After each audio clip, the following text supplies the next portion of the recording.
television. Well, you put my lights out, but see, I'm back, and I'm standing. And you and I are going to face each other. What you got around your waist, I want real bad. And I think it's a disgrace for this country to have a Russian as a United States heavyweight champion. Now, it took 3 of you to get the job done on Ronnie Garvin. Obviously, you're scared of something. Well, I'm going to tell you, you're going to have to prove to me that you are a superior athlete like you say. The only thing superior about you is I find out that you go to sleep a little quicker than anybody else when I hit you with a right hand. Well, I'm going to tell you something. I'm going to walk that aisle, step in that ring, and I'm coming after you to get what you got around your waist. And you're going to have to prove to me that you're a man. Bring in the World Tag Team Champions, the Rock and Roll Express, defending the titles against Ivan Koloff and Khrushchev. Yeah, you're talking about the Russians. They want something that belongs to us. I'm talking about the NWA World Tag Team title. You see, Russians, we went round and round before, and it ain't going to be no different right here in the 80s. So right there in Cincinnati, guys, come on down. The people stick behind the Rock and Roll Express. We're going to put your shoulders down for the 1, 2, 3 count, Tony. That's right, Tony. The Cincinnati Gardens, baby. We're going to be there. I'm talking about USA style against the Russians, in which before we defeated the Russians for these belts twice. We're right here in Cincinnati, brother. It's your time. You're up for the grabs for these belts. And we're going to be there at 110% because, baby, we're talking about rocking in the USA. Woo! Nature Boy Ric Flair defends the NWA World Heavyweight title against... Well, what do you think, Andrew? We were on the #1 broadcast out of Long Island in New York. The Monty and the Pharaoh Show, baby. Brother, daddy, brother. You know it.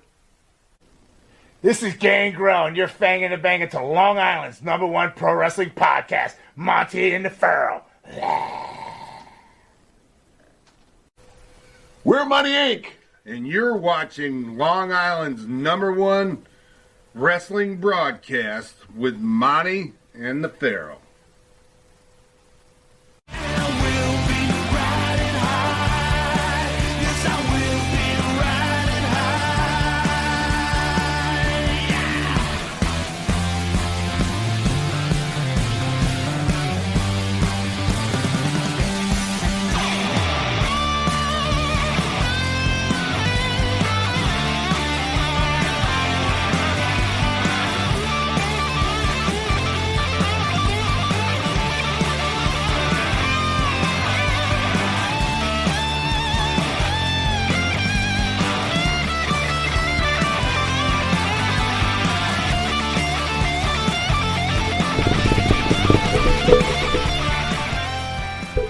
All right, welcome back to Long Island's #1 pro wrestling broadcast, Monty and the Pharaoh, only seen here out of Indie Music TV in Ronkonkoma, Long Island.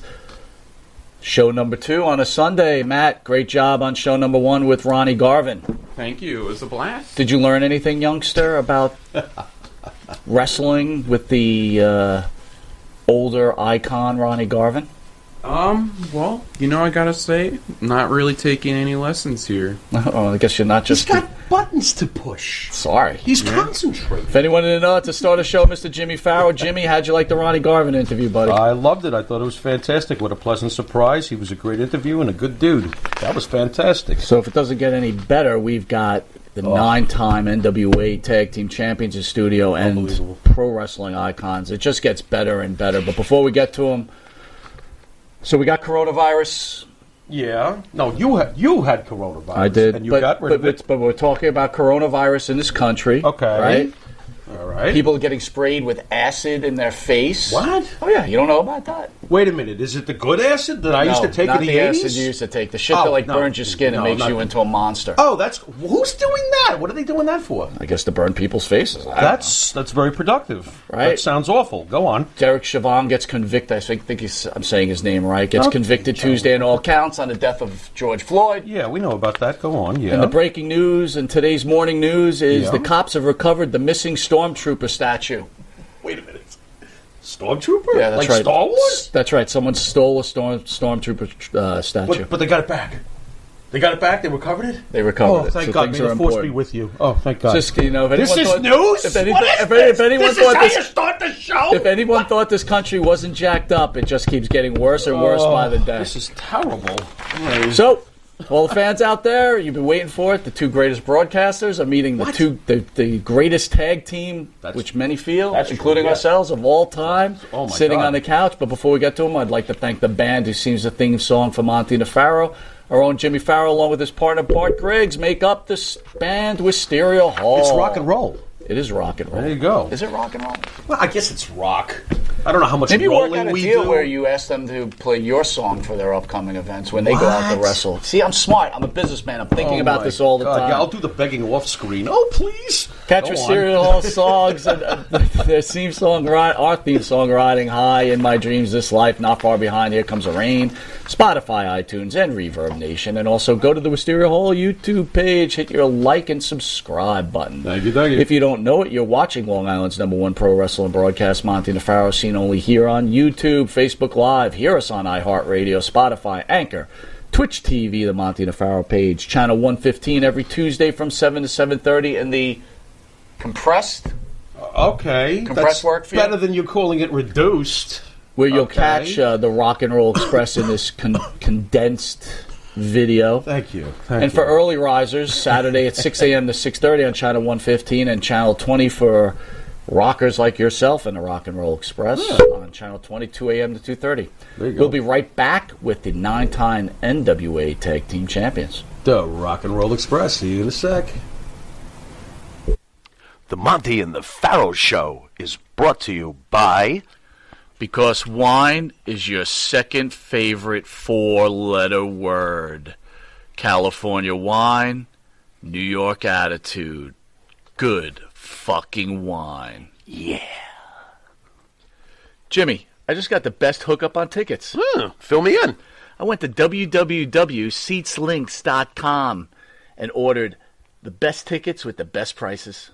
Call 718-676-0504. SeatsLink, the complete ticket experience. Tell them Charles sent you. You want to star in your own success? Call QuickCast. www.quickcast.com. 866-7-CAST-NOW. That's 866-7-CAST-NOW. QuickCast. Star in your own success. All right, welcome back to Long Island's #1 pro wrestling broadcast. Monty Nefaro, filmed here out of Indie Music TV in Ronkonkoma, Long Island. What an honor! The Rock and Roll Express are in the house, baby. What's up, guys? So glad that you guys can make it. What an honor. Man, thank you all for having us here today. You know, I'm laid back on this couch here, and I had me a sip of that good fucking wine. I'm thinking about taking a nap. I don't know. I told you to drink the wine after. Very comfortable. Thank you. Great to have you. Kick it off, Mikey. So, how does it feel coming back to New York? You were around the fans yesterday. You actually wrestled in a wrestling match. How are the fans' reception towards you guys? Is it still the same? How does it feel? Well, but, man, you know what? As you can tell from this accent that I am from New York City. But Brooklyn, you know, right? down Brooklyn. down south, it's, you know, a lot of things are open. But no, coming back up here, gosh, you know, this is a part, you know, New York and Jersey. It's a big part of our wrestling business, you know, and it's always a pleasure to come back. You know, not long ago I was here in town, and you know, like I said, things were different. And I'm going into a building, and I open a door for the lady behind me, and she stops and points that finger at me. She goes, "I'm not tipping you." And I went, "I'm sorry." She goes, "Oh, you're from down south. Thank you." That was it. Yeah, she probably didn't know what to do. We don't do that in New York. We don't hold doors. We slam doors. Yeah, I got you. Great. No, it's a pleasure. Thank y'all guys for having us here. Thank you for being here. See you, brother. Well, I guess let's just start with the very beginning. How's it all start for you guys to getting into wrestling? How does it begin? How does it begin? I started training when I was about 10. My brother was 6 years ahead of me, Rick Gibson. And I turned pro at 17. 10 years old. We're both. Started training. We're both from wrestling families. Right. So he's talking about his brother, Ricky. Sure. Ricky and Robert Gibson, professional wrestler. My dad was a professional wrestler. And I grew up in the business. It was our thing. You know, me and my 4 brothers, we had to help our dad pull the ring, set it up. That was his job. And after all the years of being in, which my 4 brothers had their own destiny, but professional wrestling. I loved it. And at that time was when the business was really changing to a whole different scene. Sure. But that's how we got started, right? We're both from wrestling families. I knew Robert when he was with his brother. And then, and it's one thing about our business is being at the right place at the right time. Of course. And me and Robert were at the right place at the right time. So you both never had any other aspirations? It was wrestling, right from almost day one. Since for I both was a of you. kid, I knew I was going to be a heavyweight champion. There you go. Interesting. Oh, well, followed my dreams. That was our dream. Our And you dream accomplished was it. to be Yeah. what we are, and it came true. Well, I remember back in the day, they said, rock and roll, y'all guys would never be world champions because y'all too small. How long would we do it once? We did it 9 different times. Who said something like that to you? All the big guys. All the big guys, huh? Well, a lot Did you of laugh the at them on the way out the door? Oh, well, yeah. You've been laughing for 38 years now.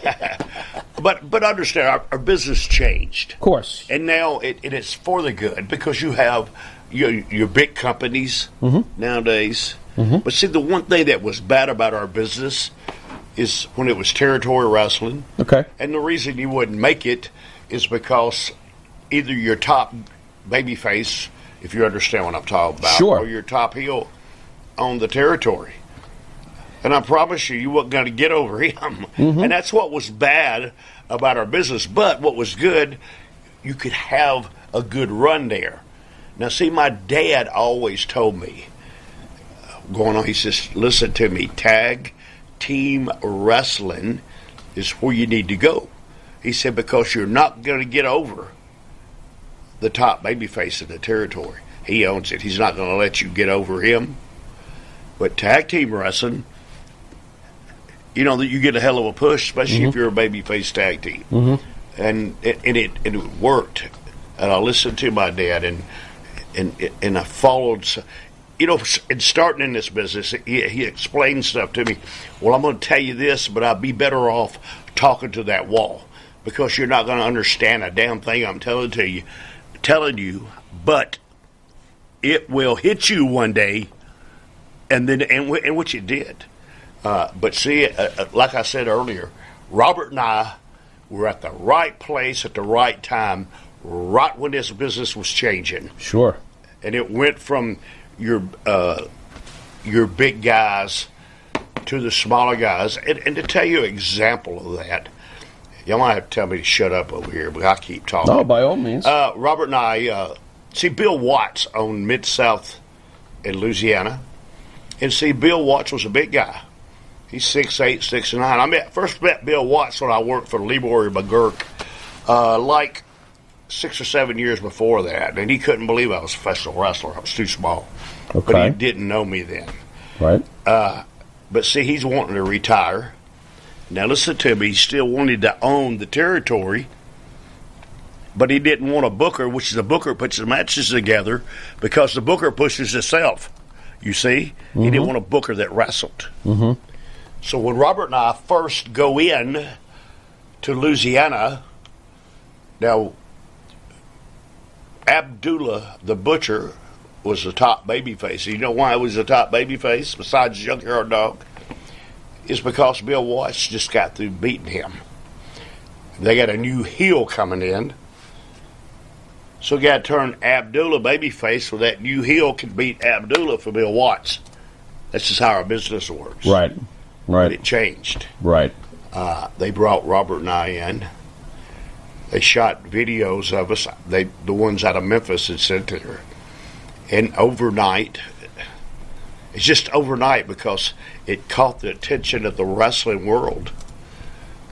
We went to a territory where we had to go to the bigger arenas. I mean, I'm talking the first 2 weeks in there.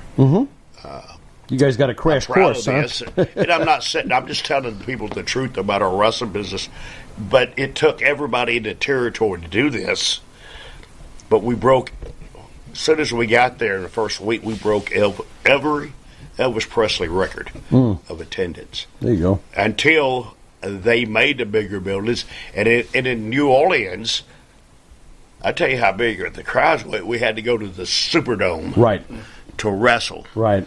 I remember those days. Sure. Sure. And What was it's it like? just that. What was it like working with the Poffos back in the day? Randy, yeah. Go ahead. They were good. Randy Savage and I were the first ones to ever break a table.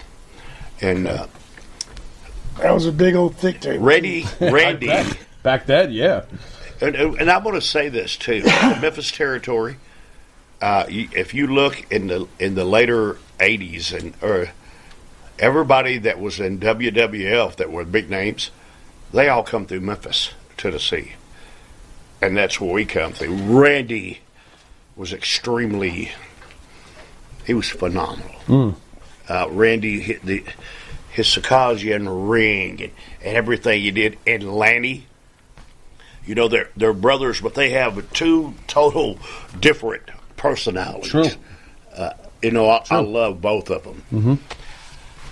And being at the right place at the right time, I was telling you earlier, see, because we wasn't the top tag team in Memphis until it still didn't. We played second fiddle to the Fabulous Ones. But when I did the angle with Randy Savage, well, it wasn't a planned angle. He power drived me through the table and it broke, and I sewed it. Do you know the language of our wrestling about settling it? Sure. Okay, buddy, I sewed it. And Randy was telling me, get up. I says, no, I'm not getting up. Man, we just went through a table. We broke this. And I laid there. Now, that's not something you can practice, and this was an accident. How did you not break your neck? Oh, my God. This sounds really... I got you. It just happened. Okay. And you went with it. I wasn't hurt. And you went with it. Okay. So we're going to get into a lot of things here in a second. And to tell you about our business is to watch that, and it happened, and I sewed it. So, wow, here's Jerry Jarrett, and the Booker, and hell, he brought us back with that. And all the towns... Gosh, man.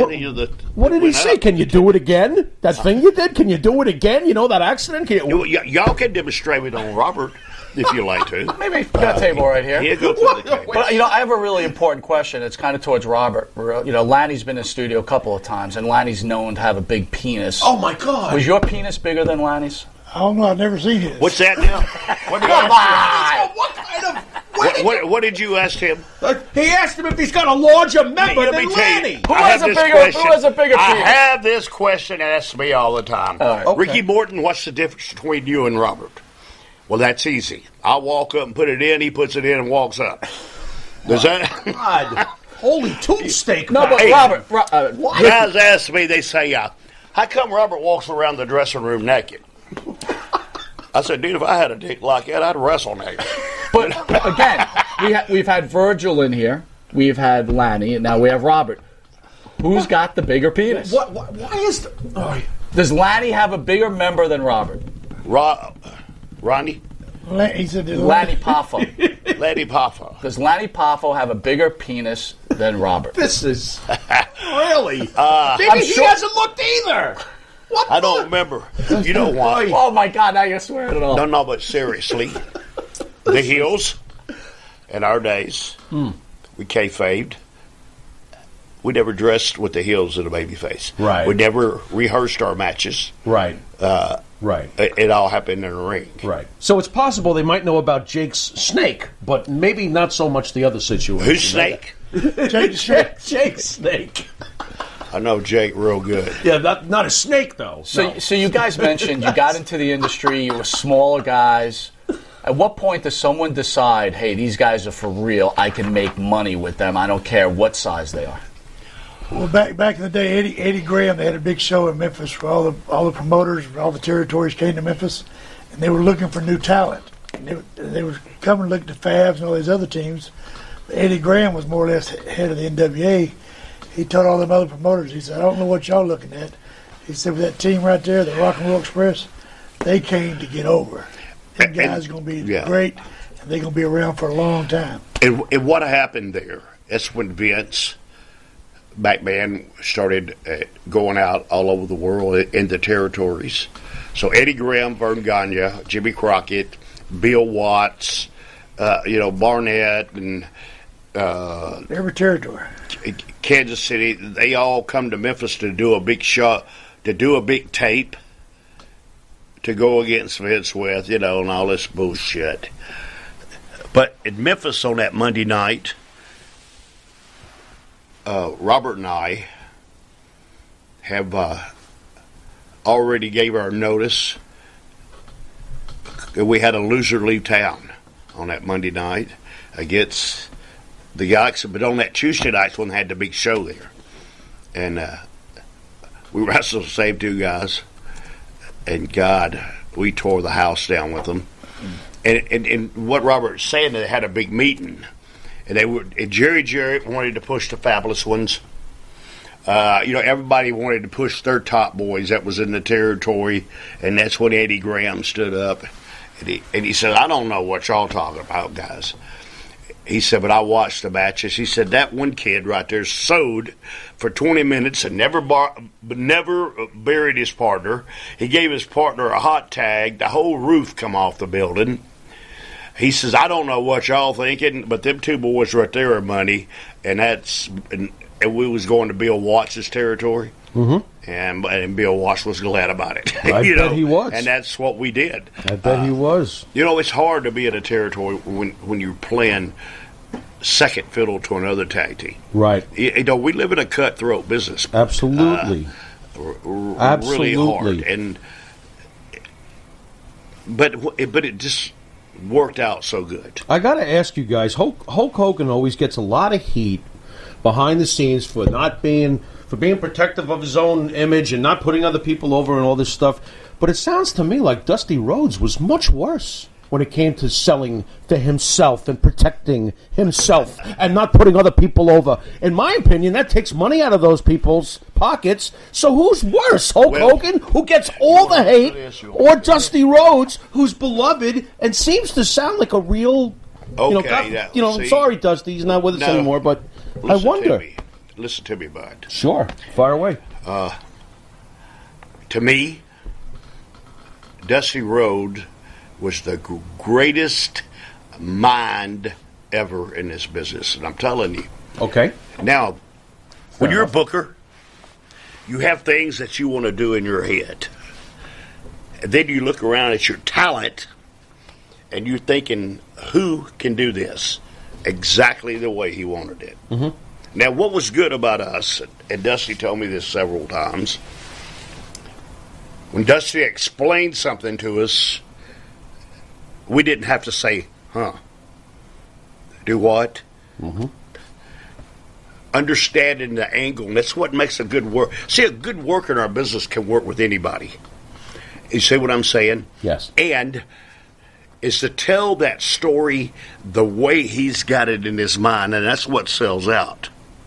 And don't get me wrong, Dusty, he pushed himself, but that son of a bitch was over, buddy. Of course. And it's not about that.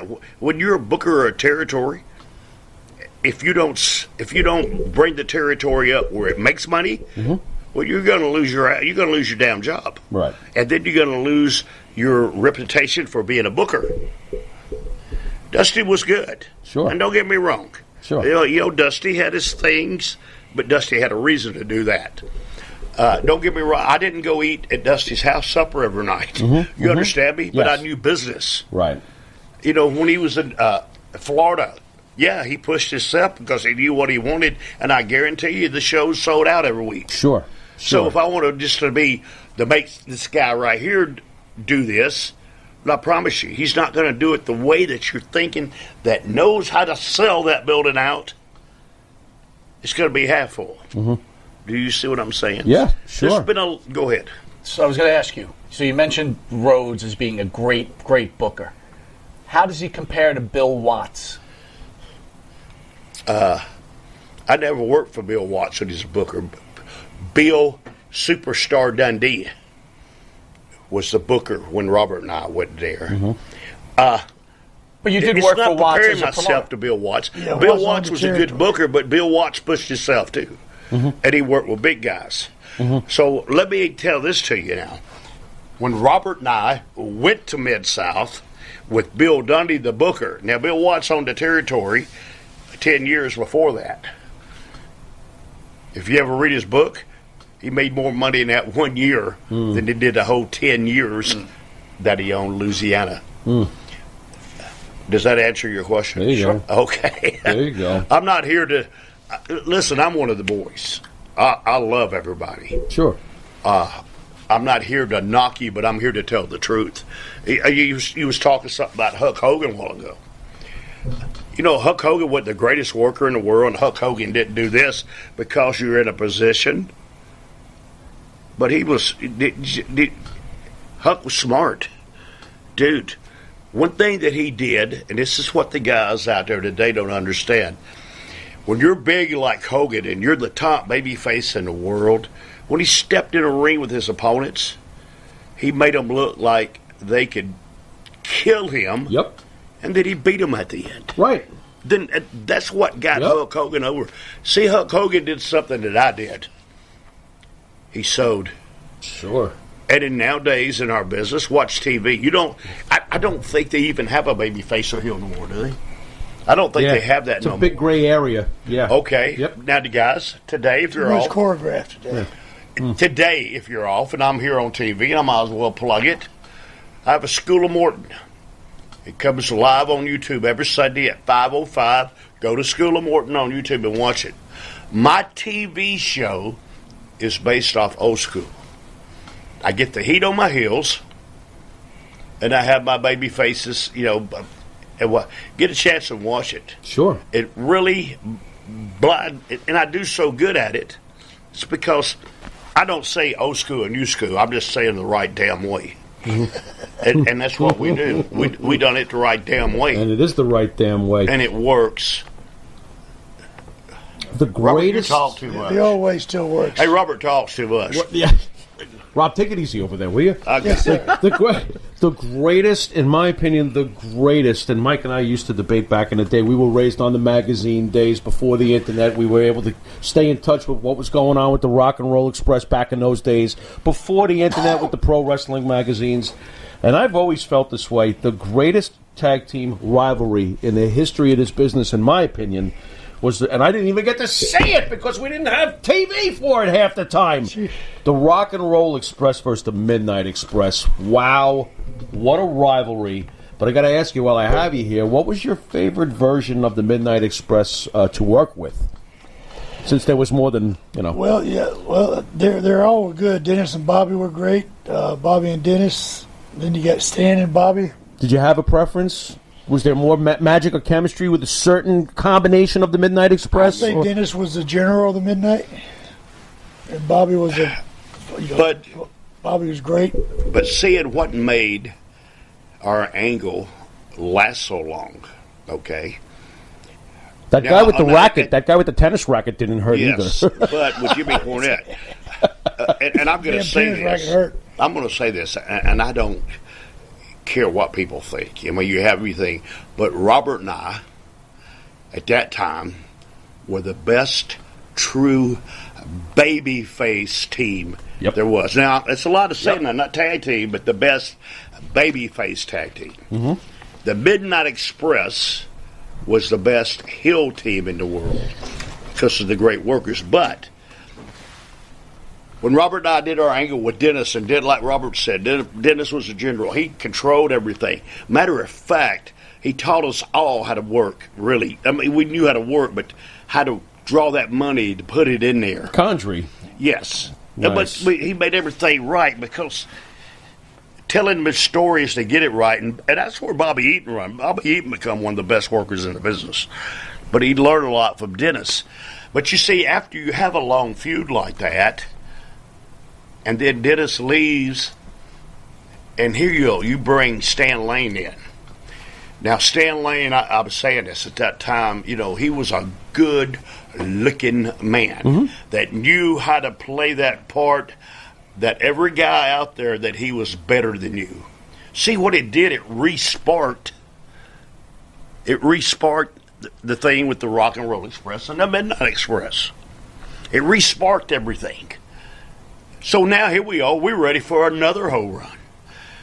And I promise you, we will go down in I think we will. We'll go down in history as the best rival ever in professional wrestling because you guys wasn't there and you didn't know. When you went into the arenas and you seen this, and when the Midnight Express come out, this crowd, man, they'd be throwing shit. Boom, they're fighting way to the ring. I watched Jimmy Cornette. This is the truth. I watched him get his ass whooped so many times that he learned how to fight. Right. Because you don't like to fight. Finally, he had enough of that. Sure. Oh, yes. Sure. Shit, he'd knock. Did he get good at fighting? Yes. Way to go, I didn't know he was a manager. He was out there. But nice. the fans. They had so much heat, Jim Cornette had to put his back to the ring and look at the fans. He must have feared for his life. To be very honest, from what I could tell, it must have been like scary getting to his car after. They he would hated never stop till he got home. That's real heat. Yes. That's true, genuine wrestling heel heat. Right yes, there. and I'm We were in serious Louisiana with you. one time. Jim Cornette told a story. He said he's driving home, going to one of these little towns, and all of a sudden, the cop pulls him over. He thought, "What the hell? I ain't done nothing wrong. I'm real careful, so I don't get pulled over." And the cop said, "Well, we got Dennis and Bobby back here that you need to go back here and pick them up." So Jim turns around, drives back to the police station. Chief of police, he walks in there, and Chief of police says, "So you're Jim Cornette. You're the guy that ethered the Rock and Roll Express." He's like, "Whoa, no. We saw how y'all screwed the Rock and Roll Express." Did they throw him in a can? No, they got him out. They came close though, right? Yeah. It was just a They had so much heat that the chief tell him, yeah. Wow. But you see, another thing that we did at that time, and the smartest stuff in the world, I was telling you earlier, we kayfabed. Mm-hmm. We really did. Yeah, it wasn't because, if you got caught talking to him or got caught around, you got fired. Right. You're fired. Right on the spot. I don't give a shit who you are. Right. Right. But we had enough respect for our business. Our business was sacred. You didn't have the people today, And nowadays, you go into the dressing room, and hell, half the damn crowd's in the dressing room. Right. And guys, this is good. When we get back to, I'm going to jump back to that Liam you asked me about a while ago. The guys even bring their girlfriends in there. In the dressing room, I asked them, I said, "Well, you get your girlfriend in the dress. This is the man's dressing room." Well, they say something under their voice. And I tell Robert, I said, "Robert, get dressed." Yeah. Brother, take his pants off. There you go. Shit. There you Look go. Here. They get them girlfriends out of there real quick. Yeah. I don't know. Yeah. That's great. Mine's like that, too. There you go. Oh, yeah. How about if I can get your thoughts on, because I do believe he's incredibly underrated, and I feel like history is almost like he's going under the radar as the years go by. How underrated was Bobby Eaton? I thought Bobby Eaton was fantastic. Do you feel he's underrated a little bit over the years? Like he doesn't get enough love? Because I feel like he doesn't. That's just my opinion, of course. But thoughts on Bobby Eaton? From the real boys, he gets a lot of love. I bet he does. Bobby, and then I want you to stop and think about this. How many stories have you heard about Bobby Eaton? Okay. Mm-hmm. Have you ever heard anybody, any of the boys, say something bad about him? Not yet. We've been doing this quite a while. Not a word. Nobody has. Yeah, not a word. Bobby is, I love Bobby Eaton. Bobby Eaton. It was a pleasure working with him. Him and Jerry Lawler, I thought, Bobby being in the tag teams, and Jerry could tell some of the greatest stories in a match there ever was. And it's not the big things. It's the little things that Bobby did in a match that caught your attention because nobody else does stuff like that. And all, Bobby was the greatest. But I don't know if it's because Cornette's got so much heat with the offices that they have to. I don't know. I love Jimmy Cornette too. I don't care what he says. There's nothing he can say to make me not love him. I don't care. He has his podcast and he blisters people's asses. He goes wild. Yes, he does. But he hates us, by the way. He Just throw that right in there. Does he really? Blocked us. He blocked us. Hi, Jim. Really? Yeah. How you doing there, buddy? Jim's not a fan. What? Hi, Jim. Hi. Well, I don't know. You're ruining wrestling. Who's ruining wrestling? But Me? But if Hi, Jim. Yeah, if nothing else, but they did put them in the Pro Wrestling Hall of Fame. Robert and I are going into the Pro Wrestling Hall of Fame in October. One in Wichita Falls, Texas. It's a great honor. Thank you guys. But if nothing else, WWE, they don't got to put Cornette, but they need to bring the Midnight Express on stage. Sure. And they really need to have somebody there to tell them the greatest heel team that ever performed. You're not going to get an argument from me. No this is what we're argument from trying me. to do here, right? We're trying What's that? We're trying to educate the newer fans on icons like yourself that have made this business, and sometimes it just gets lost in translation. Okay, and I'm glad you said that, fella, because I've been watching wrestling, and I've been watching where they're going, and and you see where Vince just let go 20 more people. And I'm sorry for the guys that they're, but I think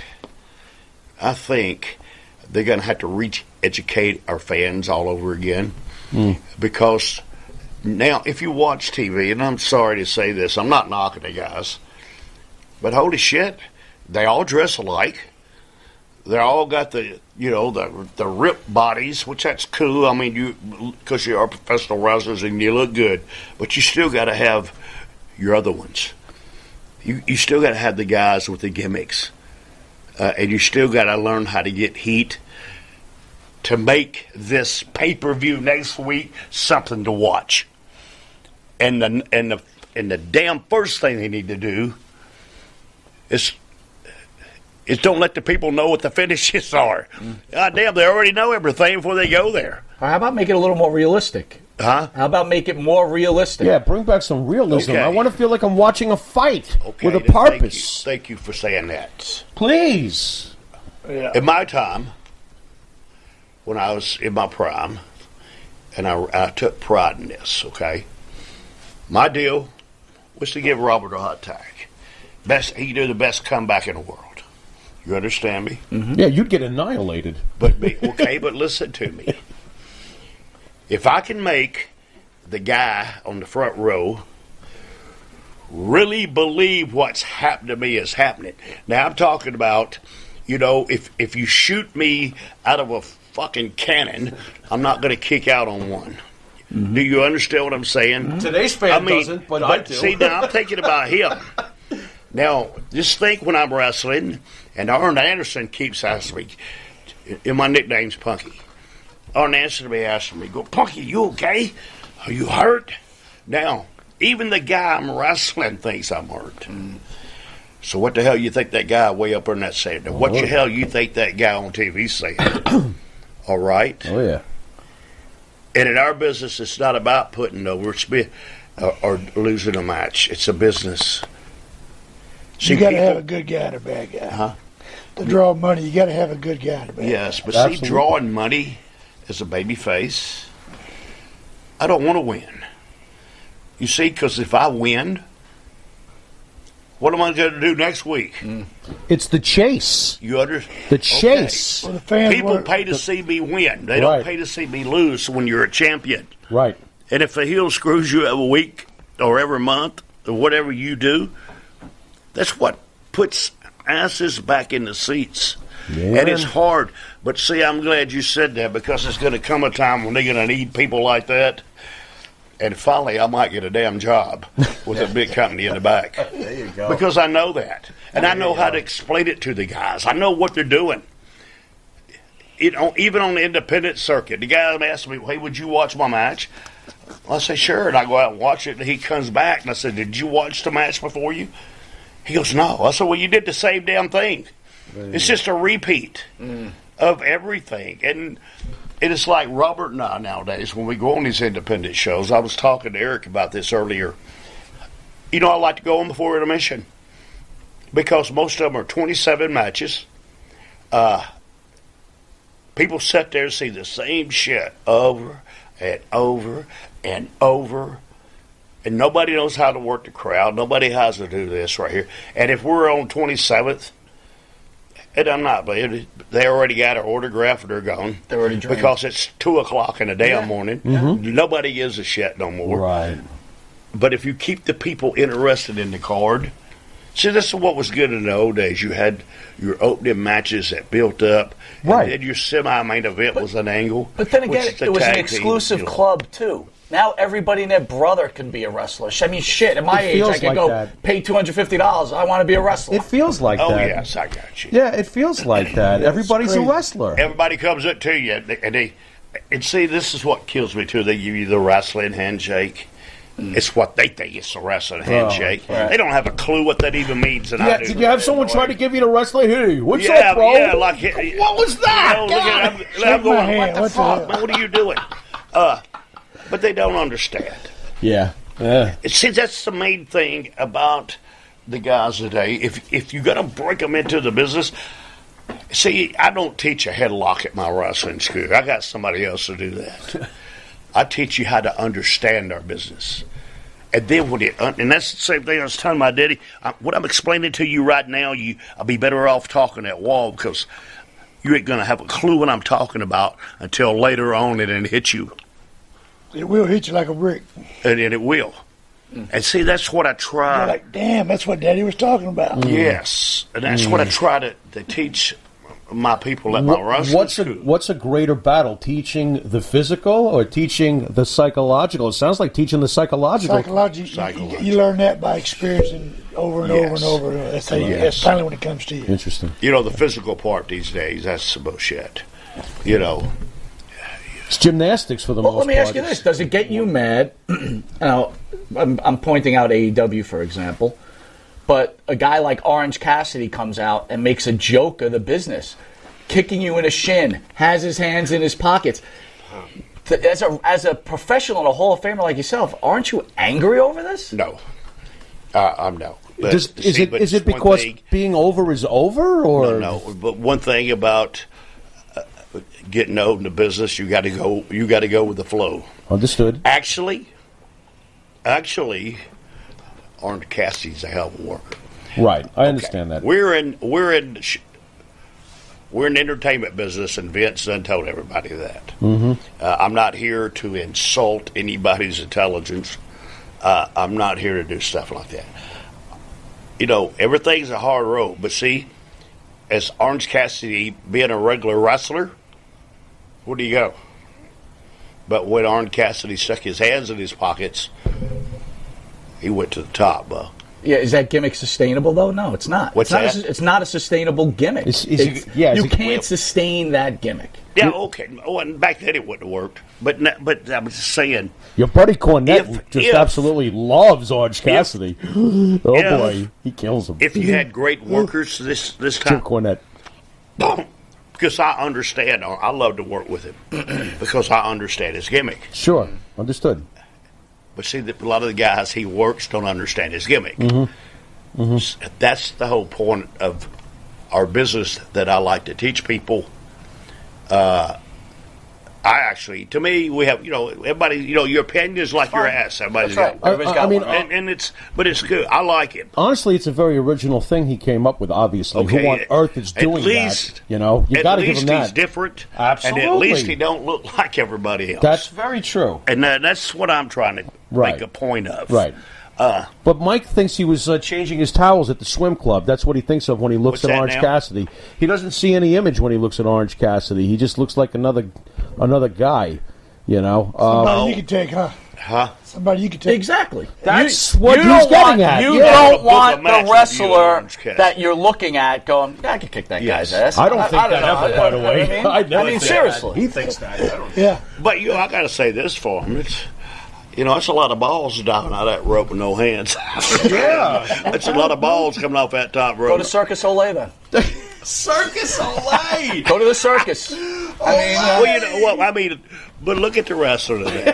Fuck, they need to put trapeze shit up above the ring because that's all it looks like. Pretty much. Did you guys... I'm going to beat you up, but hold on. Stand there because I'm going to go on the top rope. I'm going to do a triple Lindy and hit you with my toe. I promise you I'll move. I would hope so. I would hope so. Did you guys catch any crap when you were... you accepted the WWE Hall of Fame induction? Look, we go at it all the time with one type of fan, the Vince McMahon hater, who's obviously an old school territory loyalist. Did you guys catch any crap for accepting Vince's induction, considering you didn't do work with Vince? Anybody say to you, what are you doing going to Vince's Hall of Fame? Any kind of crap like that? Because I thought it was the greatest compliment ever. Absolutely. Everybody gave us support going. No. Were you surprised? Were you surprised when you got the call? And see, now you stop to think about this. We didn't work for WWE. Right. But they put us in their Hall of Fame.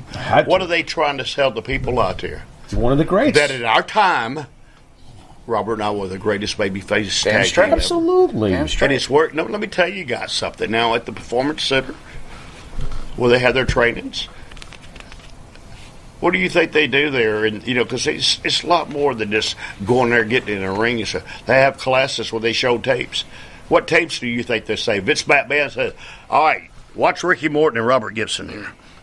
Okay. Do you understand me? Instead of watching our tapes showing their kids. Yeah, watch this tape. Watch Ricky Morton say, watch Robert Gibson do it. There you go. Comeback. And again, another compliment to you guys. We talk about this all the time. Today's wrestlers small, okay? You guys wrestlers are what? Are small. A lot of them. Smaller. Yes, I got you. You guys were on the smaller end, but you always played big. Yes. I always believed that you could take on a Nikita Koloff and beat him. Absolutely. Because we use our speed. But see, now, thank you for saying that. Because that was back then. That was called working. That was psychology. Right. Mm-hmm. Right. Now, and I'm going to go off here on a whole. I'm a squirrel jumping over here to this limb again. Now, Jerry Lawler was great at telling stories. But to me, the greatest of all times, the greatest world heavyweight champion is Ric Flair. Without a doubt. Now, because I'm going to tell you, Rick, a lot of people think sometimes, I heard that some of the guys say, well, he does some of the same things in the ring. Well, hell, when you go an hour every night, it's only some. But I had the opportunity to do an angle with Ric Flair. Absolutely. Now, have you ever been and Robert and I were big baby faces in Charlotte, but to go out to the ring as a big baby face, where half the people are cheering me and half the people are cheering Ric Flair. Okay, that's in Charlotte. Now, I'm going to get to that in a second, but now I go to Philadelphia. Philadelphia is the biggest hill town I ever been in my life. I don't think them people even like ice cream. They hate. They don't like Santa Claus. We know that. I know. Yeah. They hate everything. Oh yeah, they're rough. I'm wrestling Rick in Philadelphia. We're going 60-minute match. I don't know this until I get in the ring because that's how sacred our business was. We did it every night. I expected it. I got in the ring and the referee goes, "You go in 60 minutes." Broadway. So, but with Rick, I go to the ring first. And, dude, I'm called everything in the world. They're throwing a shit at me. Beep, beep, beep, beep, beep. I get in the ring. Boom, and here comes Ric Flair. Holy shit, this building is erupted. It's going crazy. All right? And here comes Rick in the ring. Now, I want you to stop and think about this. In 10 minutes in the match, he done turned half the people. Okay? 20 minutes in the match, he done turned them all. They are throwing shit. And all of a sudden, they push the guardrails all the way to the ring. Robert and Arn Anderson are watching. They come down to the ring, man. And I'm taking bumps, knocking people off the ropes that's trying to come in the ring and get Rick. Now, we're supposed to go an hour. And he told me, he says, "Ricky, man," he says, "I'm going to have to do something." He said, people going to kill me. I got to get out of here. Okay. He did a spot. I think he threw me over the top rope over where you were, for me and Robert could get to the attention of the crowd. Right. For him and Arn, not to go back to with the way they come. They went through a side door. Slip out the other way. Out. Yeah. Okay. Now, do you see what we're talking about here? It's not his ego. He's a heavyweight champion of the world. He's wrestling me. He changed the whole people in the building. It wasn't about him. It was about our match, telling that story of where were we going with this story. You see, that's how come he was the greatest heavyweight champion of all times. And when you paid to see Ric Flair, he gave you your money's worth. He didn't give a shit. I mean, if you didn't go, well, it's just like this in the house shows. I mean, if you didn't go an hour, you went 58 minutes. He made sure you got your money's worth. And I don't care if he was sick, and Rick partied. I mean, we'd stay out at 5 o'clock in the morning, and then you look out by the swimming pool at the hotel at 7 o'clock in the morning. He's out there doing free squats as well. But see, that's what we were talking about, what our business has got away from. And it ain't what it's got away from. It's because you don't have trainers in our business that can teach these guys this. I teach my school. I said, look here, guys, y'all in there training. If y'all don't sell in the ring, how do you expect the people to sell? If you're not selling, they ain't going to sell. And can I tell you this? It's real simple. And I'm not patting ourselves on the back. It's a lot of difference when you work in our business. You get to this level. Or did you get to this level? Did you get to this level? But let's stop here. There ain't a few of us that been to this level. We didn't have contracts. You hear me? The whole territory depended on me and him and the Midnight Express. To make everybody money. To make everybody money. And if you can't believe that, if you know George South, ask him. So speaking in Charlotte, we bought him a house. Speaking of that, though, we lost Crockett Jr. late last year. Yeah. Ronnie Garvin was in here before you, and I'm going to pose the same question to both of you. Crockett gets blamed for screwing up the territory and then just falling apart and going bankrupt. Garvin felt that Dusty Rhodes, Ric Flair were doing so much business for themselves, they've cost all you guys that territory. What is your feeling on that? Well, the worst thing they ever did, and I'm serious, the worst thing they did, because we're getting back to it, we didn't always get along with Dusty, and but it wasn't with Rick and them. They tried to pull the ego tricks on us, and we fought back. And the worst thing they ever did was fire me and Robert. When they fired me and Robert 3 months later, they went bankrupt. Well, let's back up a little bit. Before they fired us, Jim Crockett came down to Louisiana. He said, the only reason I'm down here is to watch y'all guys wrestle. That's before they brought us in the territory. Ric Flair said y'all was the greatest thing ever. And y'all popped Louisiana, drew more money here. Jim Crockett said, we'd like to have you in our territory, but our territory is not doing too good. He said, we'll bring you up here, we'll give y'all a chance for the world title. He told us he's fixing to go nationwide. Yeah, anyway, we go to Louisiana, they show our tapes. We get to the Carolinas. They play our tape 2 weeks before we get there, and we never saw a bad house. Everywhere we went was sold out. Everywhere we went. So we go to Raleigh. Our first night there, we do $48,000. And the biggest record before that was Blackjack Mulligan and Flair. They drew $27,000. Our first night was $48,000. Wow. Dusty called us in the office the next day. He said, guys, that's like Babe Ruth. That record will never be broken. We go back 2 weeks later, we do $56,000. And that's like crazy. Okay, then we go back again. Dusty We do 70-something thousand. 70-something. Yeah. And then we start off So we went with the from different record things. 27,000 to 72,000. But to Garvin's point, he said, you guys are doing these house shows. Are you making this money? Meanwhile, all the money on the planes for Flair and Rhodes were being spent out the side door. Well, look, before that, though, they didn't even have no airplanes. They didn't get airplanes until we got there. Bill Watts never had an airplane until we went there and broke his story. He bought planes. Yes. We left Louisiana. What happened? Territory sold out. They let us go. They let us go in Crockett. 3 months later, he's out of business. You see, it's a part about when you got something going, and it was egos. It was egos there. Yeah, Dusty told us one time, he called us in, guys, there's 2 things you don't do in this territory. What's that, Dusty? Y'all do not sell out the Charlotte Coliseum, and I'm not on the card. Yes. Wow. But it was good, though. See, I can tell you this. They had an A team and a B team. Okay. Oh, Dick Murdoch. Okay.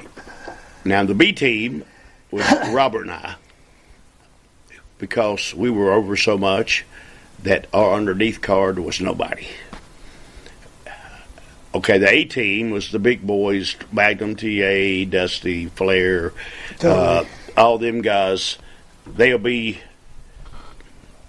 in the big towns, Baltimore, and we're in the smaller towns. And now listen to me, we're in the smaller towns, and the towns that we went to that they normally have in the regular buildings, we had to go out to the football fields because it was so many people. I remember we went by money then, we didn't go by attendance. I remember that on a Sunday afternoon they had everybody in Baltimore, and Robert and I were in Charlotte, and I think they did a $21,000 house, and we did a $108,000 house in Charlotte. You see, with no help, and that was it. Dick Murdoch did something, and they told Dickie, so they put Dickie on the B team. So Dusty asks Dickie, he goes, you ready to come back to the A team? He said, well, hell no. I'm going to stay on the B team. You make triple the money on the B team. So why did you guys get fired then? What happened? Because there's 2 things you don't do. Well, and one of it was an ego thing going on. It was an ego thing going on. Oh, my God. And then we were fixing to shoot a big angle. Okay. And Dusty got mad at me about something, but we're fixing to shoot a big angle where they're going to cut my hair. What? Yes. Leave It's the a hair big angle, alone. buddy. Oh, my God. Well, just going to cut my hair back. Just a little. Just a little. But he didn't like something. And then he wanted some team just to beat us. He told the finish, just beat them and get them that way. But I didn't. It's really my own fault too. Okay, I let them beat us, but after they beat us, I jumped up and did the strut across the ring at about 3 seconds. Yeah, the match didn't go 3 minutes. So they fired us over it. But you know, Jimmy Crockett and David, they all told me 100 times. So the worst thing there was fire y'all. Worst thing. They even had ads in the papers in that territory. Lost and found. Where's the Rock and Roll Express? Where's the Rock and Roll Express at? Oh yeah, wow. I'm bullshitting you. Wow. And this went on. You guys were on milk cartons? I mean, it was like you guys were on milk cartons missing. Yes. The Rock is. Yeah, Rock. Crockett was explaining, we're still talking to him, and then they come back and said, no, Rock and Roll Express had left. What's that? Crockett was putting off excuses where we were at. Yeah. They finally came out and said, no, they have left the building. Yeah. So, and I'm serious. We were hot there, buddy. I mean, really hot. We were so hot, we had to have cops park in front of a house, keep the fans away. Really? Yeah. My God. Oh, yeah, I bought a house in Charlotte. Okay. But I bought it outside of town when nobody knew. Look I have here. on private security. And I'm in my room and I hear something, and I tell them, I said, what is it? I open my front door up to my house. I got 600 people out there in my front yard. What? Look here. Yeah. All my flower pots are gone. Oh, and people getting souvenirs. I had to get the police to come down, but then they had a fence put around it, and then I had the cops come by my house 4 or 5 times a day. Unreal. Serious. No one was hotter than you guys. I told you I was in Louisiana. I came down. I think when I was there, I think Turner might have bought the organization, so the house shows were not what they were. Like, I walked in, it was kind of light, but I mean, you guys, we were WWE guys, and we used to talk when we were much. We were like, when are they bringing these guys up? What's going on here? When are these guys coming to the territory? I never understood why we never saw you. But you look at WWE and things. See, they come to your town once a year, and they don't sell out. Now we rented the team every week and sold it out every week. Do you see what I'm saying? I know times have changed and there's so much more on TV and everything, but we had their attention. Back in the day, Memphis would do 10,000 people every Monday night. But again, you guys were superheroes. There's the difference. You were superheroes. You weren't Orange Cassidy. I don't mean to make this an Orange Cassidy thing. You are superheroes. All right, we got about 5 minutes left. All right, what do you got, buddy? They say that imitation is the greatest form of flattery, so I always found it very interesting. You guys worked, in the AWA, of course, the Rockers. How did it feel to see the Rockers are you guys? I mean, when they started off, it was like, here's the, how did you feel about that? In Louisiana, Shawn Michaels used to ride in the back seat with us. He was just Shawn Michaels. I remember the first time we did a scaffold match in Louisiana. We were in St. Charles. Was it? Lake Charles. Lake Charles. Anyway, they're setting up the big old scaffolds, and Shawn went out there and he climbed up that shit halfway up, and he come back down. And he goes, "Hell no." Too much. Okay, said, hell no. but listen to me.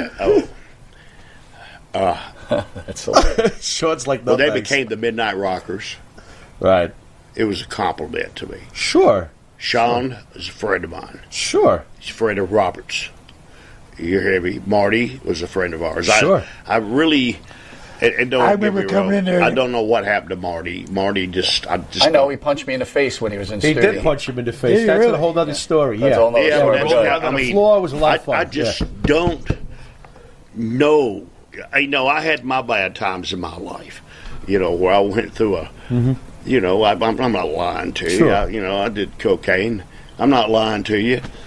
But I didn't know what happened. I know that it was a great compliment to us. I love Marty. I know the boys used to say, "Hey, man, y'all better not be wearing them bandanas." Me and Rick walked in and, "Hey, I don't give a damn. Y'all can wear them. We don't bother us. Go ahead." Shawn, here, I said, "Man, that's cool, bro." Yeah, that's a compliment. But you know what? And we worked a little deal with them out of Memphis. And we did good business. Yeah. We had great matches with, Martin, I got to say this now. Shawn Michaels is a hell of a worker. He's a hell of a worker. Of course. No bullshit. Did you see the greatness coming? Because Shawn Michaels. Shawn was great. Did you see the greatness back then that was coming for him? Were you surprised when he became such a superstar? This guy's one of the greatest of all time. Yeah, Shawn, I do back watch. How about Marty back in those days? Marty was... I love Marty. Marty's good. Marty was fabulous back in those days. Marty was good. Yeah, Marty was great. Yeah. But I just don't know. He's a little out there, though. Yeah, I got to get in my typical Freebird question. What was it like working with the Freebirds and Michael Hayes, Buddy Jack Roberts, and Terry Gordy? Me and Michael Hayes used to hitchhike to the TV station together, set the ring up. They grew up together.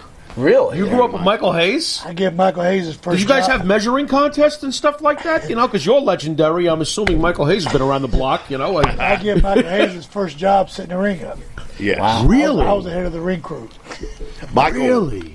Yeah. Michael, for his time, he was one of the greatest talkers ever. I really believe that. Yes. I felt like he could have been world champion. No, he we wasn't. debate about this all the time. I felt he wasn't the greatest worker. Right. Okay. But I'm not getting me wrong. He drew money. Okay. But he could talk. But boy, he could talk. How about Terry Gordy? And Michael don't have no. When you're in the ring with him, you be his partner. He don't have any. Know that you're his partner. You be standing beside him. Look, pow. Boom, hits you there. Terry Gordy was so big. He started wrestling when he was like 16. Yeah. Yes. And Terry was a phenomenal worker. He was for God. a big guy. Oh yes, loose. he was. No, he started working before he was 16. Yeah, Hell, he was a heavyweight champion at 16 years old. I think he started working at 14. He was big like that then. Big dude. This is a difficult question, but how does it feel watching all these guys that you've worked with pass away all these wrestlers pass away. I mean, does it rip your heart apart? I mean, we lost Road Warrior Animal. You know, we're just losing all these guys. Listen, dude, these guys, it's a different whole thing in our days. We were the boys. We didn't have contracts, and we depended on each other to make a living. You know, nowadays the guys get hurt for events. Well, they're on contracts. How they go home for 6 months. We still had to work. Yeah. If we didn't show it, we didn't get paid. And then when you work with them, and if you was hurt, I promise you, nobody knew you were hurt because we knew how to work around it and we had to take care of it. You know, Mike and Joe, Animal and Hawk, loved these guys. I mean, absolutely, because you don't know what all we done and we've been through together. And not only them, just so many of the boys that died, and ones that nobody even think about, like Killer Tim Brooks. I don't know if he passed away, but when I was a kid in Texas, he took care of me. At that time, he taught me how to work and make me better. You see what I'm saying? Back then, everybody helped each other. Yes, and nowadays, they don't give a shit. But these were my friends. And I hadn't really told many people about this. My birthday was September the 21st. And Joe calls me, and he wishes me a happy birthday. I'm going to see him Saturday in Jackson. And we're talking, and the next day was his anniversary, and he was telling me what him and his wife were going to go do. You know, and I'm joking with him. But I'll never forget this, man. He says, Ricky, I called him, when we were gang, he said, Ricky Morton, I love you. And I said, Joe, I love you too. And he said, I'll see you Saturday. And he died the next day. And his wife. You see, that's things that's really hard. Yeah, it's hard. It's emotional. And I'm the kind of guy, I don't go to funerals. I remember you as you were. You know, it's even like I told my wife, I says, if I die, and I don't have no funeral. I do not have no funeral. I don't want nobody to come see me dead and burn me up. Spread my ashes wherever you want to. I don't like that. So it's not disrespecting anybody over that. But I want to remember you as you were. It's a lot of hard times in this business, guys, that the crowds don't understand. It's a lot of things that you don't understand, how we depended on each other, how we loved each other. Back then, you didn't fight. You understand me? You cut. If you had a problem, you just cut an interview on them, and it was over with. Nowadays, they want to beat you up and kill you, and hell, when they wrestle you in the ring, they beat you up and kill you. And guys get beat up in the ring, they don't know they got beat up because they're used to working so stiff and having no clue. I tell these boys today, hit me hard as you can. Why? Say, because your working punch is killing me. Yeah. They have no clue of what they're doing in the business. And if you want to learn, you come and see me and Robert. Yeah. I promise you, anybody out there, you come to my school, and in one day I can teach you more than you learned in the last 5 years. And I'm not bullshitting you. That I believe. I believe it. I've had many students tell me that. Huh? I've had many students tell me that. Hell, I've learned more here in a day than I learned 2 years ago. Oh, yeah, I do seminars a lot all over the country. And the guys tell me, said, damn, I didn't realize that. I said, yeah. Was that damn easy? I didn't know it was like that. I said, dude, you don't, and I'm serious. Well, I was telling this earlier. You don't got, you watch the guys. You go to wrestle match and you'll see 7 million chops. And the reason they do that, because the people at the first 2 matches, they start doing the Ric Flair thing. Woo, woo. But after the 4th or 5th match, when they done seen it 7 million times, they don't give a shit no more. Yeah, those woos are not so enthusiastic after. I don't chop. You got a lot of fans congratulating you guys on making it to the Hall of Fame upcoming. Thank you. We want to thank you guys for coming in. We're out of time. You guys are fantastic. God bless. Icons in the business. Thank you for what you've done for the fans. Thank you, Monty. You said one thing there that I really appreciate a lot. You said, God bless. It no matter, I'm Ricky Morton, but I'm a firm believer that Jesus Christ died on the cross for my sins. I'm a firm believer in that. And everybody that's out there, through my whole career, I always took Jesus Christ with me. Yes, I'm crazier than a horse with no neck, but I never forgot my faith. Robert didn't either. And that's the reason I think that Robert and I were so successful as we were. Faith in that and faith in all our fans. Amen. Thank you very much. We never forgot where we come from. Carver's on the road for years. Amen. All right, if you didn't know it, you're watching Long Island's #1 pro wrestling broadcast, Monty Nefaro, only seen here out of Indie Music TV. Catch us on the Monty Nefaro YouTube page, Facebook Live page. Hear us on iHeartRadio, Spotify, Anchor. Catch us on New York Cable on Channel 115 and Channel 20. Again, want to thank the Rock and Roll Thank you. Express. We love you all. Guys, keep rocking. Thank you. All right. Hey, and if the music's too loud, you're too damn old. You've been watching Monty and the Pharaoh, and until Thursday, later.